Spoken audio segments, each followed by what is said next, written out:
Bonjour à toutes et à tous et bienvenue pour cette présentation de la CSRD. Je m'appelle Alexandre Martin et je suis consultant stratégie climat pour le cabinet de conseil Éco-Initiative. Concrètement, ce rapport et donc cette présentation vous présente dans les grandes lignes le contenu de la CSRD pour Corporate Sustainability Reporting Directive qui a été adoptée en 2023 par la Commission européenne. Tout ce que je vous présenterai par la suite se base sur les publications de l'EFRAG et également sur les données publiées sur le portail RSE du gouvernement qui s'appelle, vous le voyez en bas à droite, portail-rse.beta.gouv. La RSE en quelques mots, la CRCRD pardon, en quelques mots, c'est une directive européenne applicable depuis le 1er janvier 2024 et qui vient en fait remplacer en droit français la DPEF. Concrètement, elle fixe des nouvelles normes et des périmètres en termes de reporting extra-financier pour les entreprises et les PME cotées. Comme on le verra après, il y a des seuils d'éligibilité pour être soumises à cette CSRD. Toutes les informations devront être publiées et seront publiques et elles pourront être certifiées par un commissaire aux comptes habilité par le H3C ou par un organisme tiers indépendant. Les indicateurs attendus dans le reporting de durabilité sont encore en cours de formalisation pour certains, et donc toutes les informations que je vous présenterai par la suite peuvent encore évoluer. Quelques éléments clés concernant la CSRD. Tout d'abord, c'est une publication qui doit être mise à jour annuellement à la fin de l'exercice comptable. Cette CSRD encadre la publication du reporting extra-financier qui sera à destination des parties prenantes internes et externes de l'entreprise, par exemple les salariés, les actionnaires, les fournisseurs et les clients.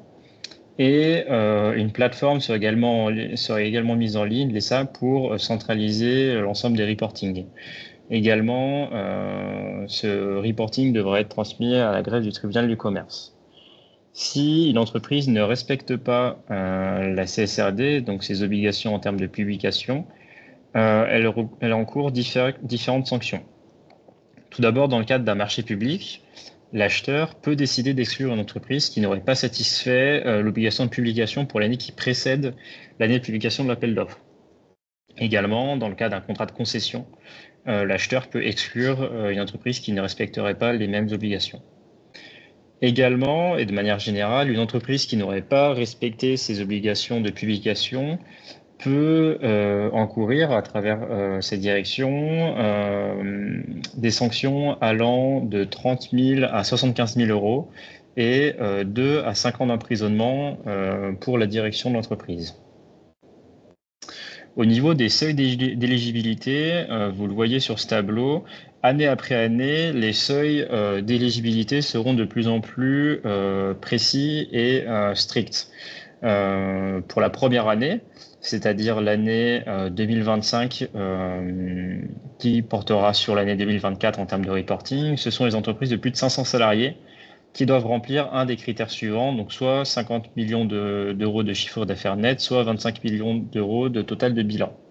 Et ensuite, année après année, ce seuil va diminuer. Donc l'année d'après, c'est-à-dire pour l'année 2026 portant sur l'année 2025, ce sera les entreprises de plus de 250 salariés remplissant des critères suivants comme énoncé juste avant. Et en 2027 portant sur l'année 2026, ce sera les PME cotées en bourse. Par ailleurs, des PME volontaires pourraient tout de même se prêter à l'exercice de la CSRD et si elles souhaitent publier donc avant 2027, avant l'entrée en vigueur du dernier seuil concernant les PME cotées en bourse, des normes sont en cours de consultation pour encadrer le reporting donc extra-financier des PME volontaires. Il y a également des normes sectorielles qui sont en cours de préparation pour une application en 2027. Et les secteurs qui sont en cours de rédaction sont par exemple le pétrole et le gaz, le transport routier, la production d'énergie, services publics, et ainsi de suite. Concernant l'architecture de la CSRD, la CSRD s'articule autour de 12 textes, 12 documents, dont deux principaux, l'ESRS 1 et l'ESRS 2. Ce sont des normes qu'on appelle transverses, c'est-à-dire qu'elles vont cadrer le reporting extra-financier de l'entreprise, principalement sur la manière, donc quelle est la forme du reporting. Principalement, toutes les informations qui seront attendues dans la suite du rapport devront être ventilées selon 4 niveaux. Vous les avez sur votre écran. Le premier volet, c'est la gouvernance, et ensuite la stratégie, puis la gestion des impacts, risques et opportunités, et enfin les métriques et les cibles. Dans ces normes transverses, vous avez également une sorte de guide pour identifier quelles sont les normes thématiques, c'est-à-dire les autres normes que vous avez ici précédemment. Donc, par exemple, vous avez des normes thématiques sur l'environnement, des normes thématiques sur le social et une norme thématique sur la gouvernance.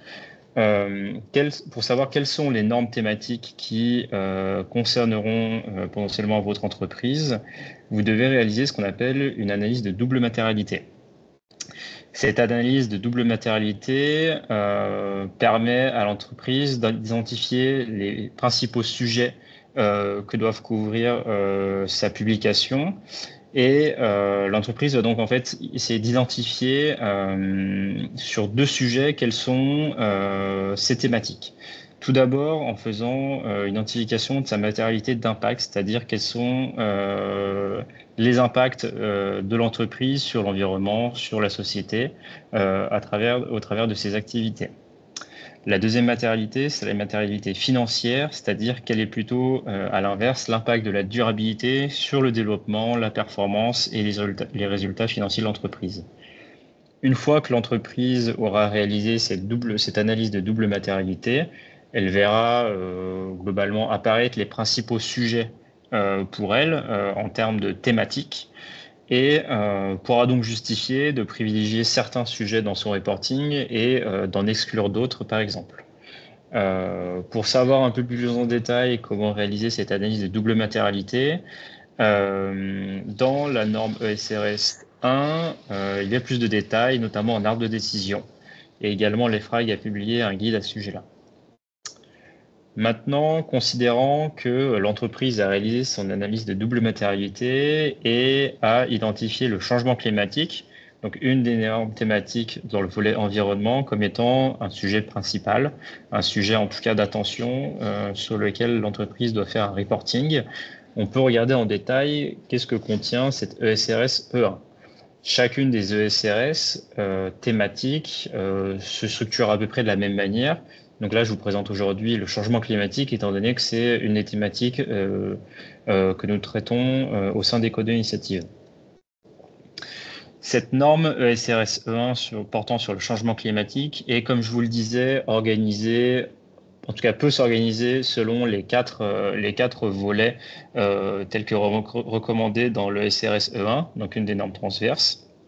Pour rappel, ces 4 volets, c'est gouvernance, stratégie, gestion des impacts, risques et opportunités, et métriques et cibles. Dans le premier volet, gouvernance, on va avoir donc certaines attentes de reporting, et ainsi de suite dans chacun des sujets. Vous voyez sur un dégradé de couleur ce qui va concerner plutôt des sujets sur lesquels Eco2 Initiative est en capacité d'accompagner. Par exemple, sur la stratégie, vous le voyez, on va avoir des attentes de reporting en termes de plan de transition pour l'atténuation du changement climatique. En gestion des impacts, risques et opportunités, vous allez avoir tout le volet sur les politiques liées à l'atténuation et à l'adaptation au changement climatique, également les actions et les ressources en lien avec la stratégie climat. Et enfin, sur la partie métriques et cibles, vous allez évidemment avoir des cibles liées à l'atténuation du changement climatique et à l'adaptation à celui-ci, la consommation d'énergie et les mix énergétiques, et les émissions brutes de gaz à effet de serre de périmètre 1, 2 et 3, et les émissions totales de GES. Vous voyez qu'il y a plein d'autres sujets qui sont intégrés dans cette ESRS1. On va avoir des projets d'absorption ou d'atténuation des gaz à effet de serre financés au moyen de crédit carbone, la tarification interne du carbone.